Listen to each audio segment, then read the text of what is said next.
Bonjour à tous. Nous allons aborder cette semaine une nouvelle lettre, la 5e lettre de l'alphabet hébreu qui est le He. Alors nous avons vu dans les cours précédents la signification des différentes lettres de l'alphabet et nous savons que au préalable, le substrat de ce qui va constituer cet alphabet, et bien ce substrat, ce sont des hiéroglyphes égyptiens ou des cunéiformes acadiens, donc des systèmes hiéroglyphiques, des pictogrammes primitifs. Alors pour cette lettre E, le pictogramme primitif, c'est un hiéroglyphe égyptien qui représente en fait un homme levant les bras au ciel. Alors progressivement, de cet homme levant les bras au ciel, il est resté le buste du haut avec les bras levés et la tête. Et donc on retrouvera ensuite dans l'alphabet latin, on retrouvera dans la lettre E, les deux bras et la tête qui formeront donc en pivotant de 90 degrés, la lettre E, on voit les deux bras et la tête au milieu. Cette lettre-là, elle a une signification qui est rattachée au souffle, tout ce qui est en relation avec le souffle. Voilà, donc cette dimension de lever les bras au ciel, ce n'est pas, je disais, ce n'était pas une spécificité nouvelle d'un mouvement charismatique, mais c'est quelque chose qui est vraiment qui relève de l'ontologie, c'est-à-dire que l'homme, ontologiquement, lève les bras au ciel en prière, en recherche de Dieu, en recherche de connexion, et c'est lié donc avec le souffle, c'est-à-dire le souffle de vie, la recherche du souffle de vie. C'est pour ça que souvent on rattache aussi cette lettre-là avec les poumons, et alors, par extension les bras et les mains, parce que voilà, donc le poumon qui reçoit l'air est aussi curieusement un organe de vue. Quand on voit les racines hébraïques, la même racine qui va donner le poumon, c'est celle qui l'anagramme, c'est donne le verbe voir, comme si on reçoit la lumière par les poumons, la lumière de Dieu, la lumière, et par extension les poumons donnent le bras et les mains. C'est-à-dire qu'avec les mains, on voit aussi avec les mains. Avec les mains, on touche, on perçoit, on voit par les mains. Donc ça, c'était un premier point. Alors ce qu'on pourrait aussi analyser, c'est que cette lettre E, c'est la 5e lettre de l'alphabet, qui correspond donc à une valeur numérique de 5. Et le 5e jour de la création, eh bien, dans l'ordre créationnel, Dieu crée les poissons de la mer et les oiseaux du ciel. Alors, c'est intéressant parce qu'on voit une dualité là. Les poissons, ce sont les animaux de la mer. Les oiseaux, ce sont les animaux du ciel. Alors, il y a cette dualité entre ce qui vient d'en bas, la matrice, la mer, et ce qui vient d'en haut, le ciel. Donc les animaux du ciel, les animaux de la mer. Comme j'avais pu en parler aussi, c'était intéressant de voir que Jésus va prendre des pêcheurs de la mer et en faire des pêcheurs d'hommes, comme si les hommes en fait étaient perçus un peu comme des poissons qui vivent dans les eaux de la mer. Donc la mer de la confusion, mais aussi la mer de ce qui est appelé, qui est inaccompli, qui est appelé à s'accomplir. Les oiseaux du ciel, eux, par contre, représentent quelque part la dimension céleste. Et les oiseaux chantent, les poissons ne chantent pas. Vous voyez ? Donc le poisson, c'est un peu le germe de la vie, ce qui va d'en bas. Les oiseaux, c'est ce qui vient d'en haut. On pourrait préciser aussi cette dimension, donc cette 5e jour, cette dualité entre poisson, oiseau, c'est-à-dire la vie d'en bas, la vie dans le ciel, la vie. On a une représentation de Noé dans l'arche, comme Jonas qui va être dans le grand poisson, Noé qui va être dans l'arche submergé par les eaux, Christ qui va être aussi dans le tombeau, dans les profondeurs, puisque Christ s'identifie à Jonas. Donc il y a cette partie dans les eaux, dans les profondeurs, et l'autre partie, celle qui est céleste, c'est Élie qui va être arraché de la terre dans un char de feu. C'est Christ qui ressuscite, qui monte au ciel. Ça, c'est la dimension céleste. Donc cette dualité-là, dans ce 5e jour, et le hé représente en fait ce souffle de vie, et qui agit en haut comme en bas. Et alors c'est intéressant aussi de voir quand on voit le tétragramme divin, le yod et vav et, on a deux et, on a un vav et on a un yod. Le yod, c'est le germe divin, c'est le Messie, c'est la tête de la création. Et le vav, c'est l'homme du 6e jour.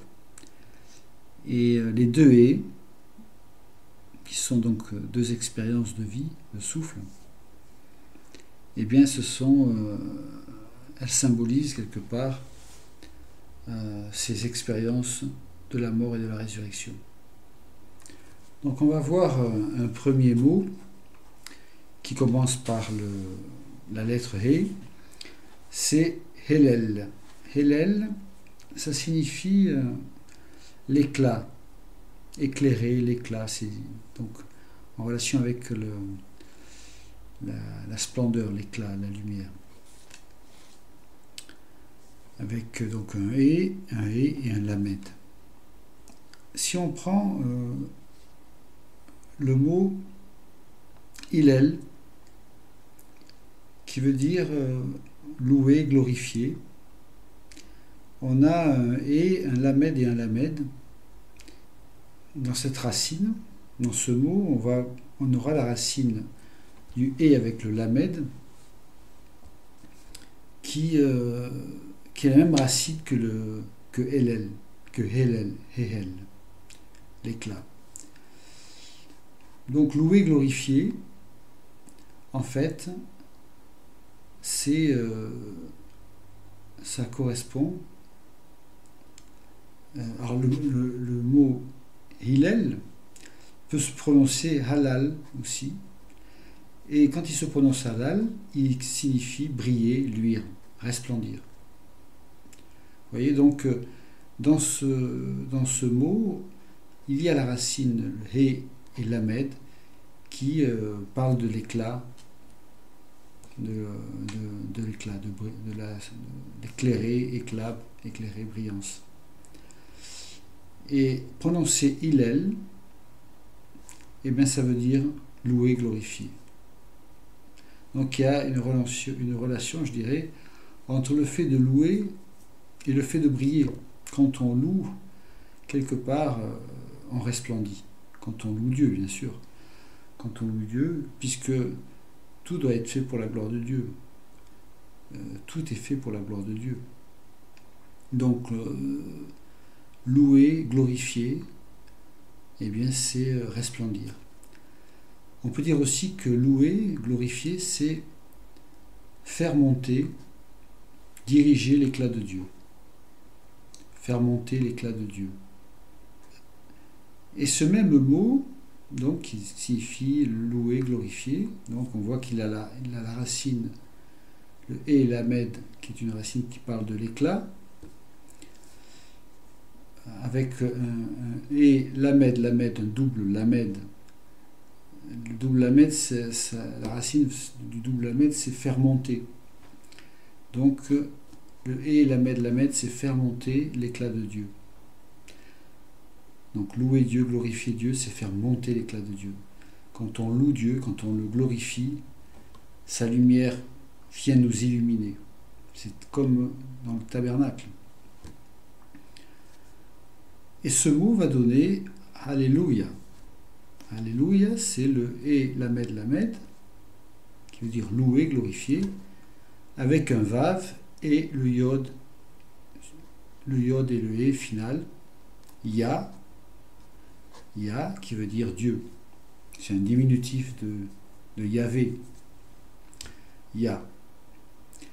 Donc, Alléluia, c'est en fait louer, glorifier Dieu, c'est faire monter l'éclat de Dieu, louer, glorifier le Seigneur. Nous allons voir un autre mot qui est intéressant, très simple, c'est le mot qui correspond à la montagne, c'est Har, un et avec un resh. Alors, le et avec le resh, prononcé Har, c'est montagne, la montagne. Donc on voit la montagne, il y a la dimension du souffle. Donc quand on s'élève, eh bien il y a quelque chose de spécial dans le fait de grimper, de monter sur les hauteurs. On voit que tout se passe souvent sur les monts. Dieu nous amène amène Moïse au mont Sinaï. Abraham va voir aussi sa montagne à grimper, à Morija. Jésus va voir sa montagne à Golgotha. Il y a quelque chose dans la montagne qui relève évidemment de l'élévation et donc de la réception du souffle. La réception du souffle divin, la réception de ce qui vient d'en haut. Et on peut même dire que la montagne, avec un et avec un resh, le resh ça représente la tête, le principe, la récapitulation. Et bien quelque part, pour retrouver son souffle, il faut monter. Il faut monter sur la montagne, retrouver Dieu, vers la montagne de l'Éternel. Donc voilà, il y a une relation entre la montagne et aller vers les hauteurs et retrouver ce souffle. Alors, on va prendre un autre mot qui est très intéressant, c'est un mot qui ne commence pas par un « et », mais qui contient à l'intérieur de son mot la lettre « et ». C'est « OL ». Le mot « OL », qui est un aleph avec un « et » et un « lamed ». Et ce mot « OL », il signifie la tente. Et il signifie aussi briller. Vous voyez, on retrouve aussi on retrouve avec la racine le et avec le lamed. On a vu, c'était l'éclat. Eh bien, le aleph, le et le lamed, ça signifie la tente d'assignation, la tente, dans laquelle on va vivre. Et aussi, ça signifie briller, luire. Alors ça, c'est très intéressant. Parce que la dimension de la tente, c'est la dimension, en fait, c'est là que se passe la communion avec Dieu. Alors, si on regarde le mot, on voit qu'il y a le « et » et le « lamed », c'est l'éclat, avec le « aleph », c'est l'éclat de Dieu. Donc, l'attente, on pourrait l'interpréter OL par briller, tente, c'est l'éclat de Dieu. Et dans la symbolique, dans l'attente, c'est là où Dieu va resplendir en fait. Ce sera la tente d'assignation, la présence de Dieu, la Shekinah va se manifester. Et cette tente deviendra plus tard le temple de Jérusalem. Et plus tard encore l'église, le temple, l'église aussi qui est un temple. Nous sommes nous-mêmes un temple. Mais nous appartenons aussi, dans le Messie en Christ, nous sommes le temple de Dieu, les pierres vivantes. Et cette tente, donc, c'est le lieu des nomades, et c'est le lieu voilà, où la présence, où on va, où Dieu parle, où Dieu va resplendir. Jacob, le patriarche, c'est le patriarche qui vivait dans la tente. Alors que Ésaü, son frère, le frère aîné, Ésaü, il était toujours dehors. Ésaü, c'est l'homme de l'extérieur, l'homme qui va chasser, l'homme qui est dehors. Jacob, c'est l'homme de l'intériorité, l'homme intérieur, qui vit à l'intérieur, qui vit dans la tente, qui vit dans les choses de Dieu, qui médite. Ésaü, lui, il extériorise tout. Il chasse, il va dehors. Voilà. C'est lui qui sort. Il y a aussi une dualité là entre. On ne va pas l'étudier aujourd'hui entre Ésaü et Jacob. Ésaü, le frère aîné, et qui est l'homme animal, je dirais, l'homme voilà, qui va donner Édom. Édom qui a la même racine qu'Adam. C'est l'homme de l'extériorité. Jacob, lui, c'est l'homme de l'intériorité, l'homme de la tente. Il vivait dans la tente. Donc c'était, je cite ces personnages-là parce il y a une relation. Ce personnage-là, il est dit, il vivait dans la tente. La tente, c'est le lieu où Dieu se manifeste. Et on le retrouve dans la racine du mot. On voit bien le mot tente, curieusement, ça veut dire aussi briller, luire. Et ce mot, on peut voir le Aleph avec le Lamed, c'est-à-dire Dieu, et on voit le Et au milieu, on peut dire aussi que c'est le souffle de Dieu. Vous voyez, le souffle de Dieu, et bien c'est aussi l'éclat de Dieu. Très intéressant.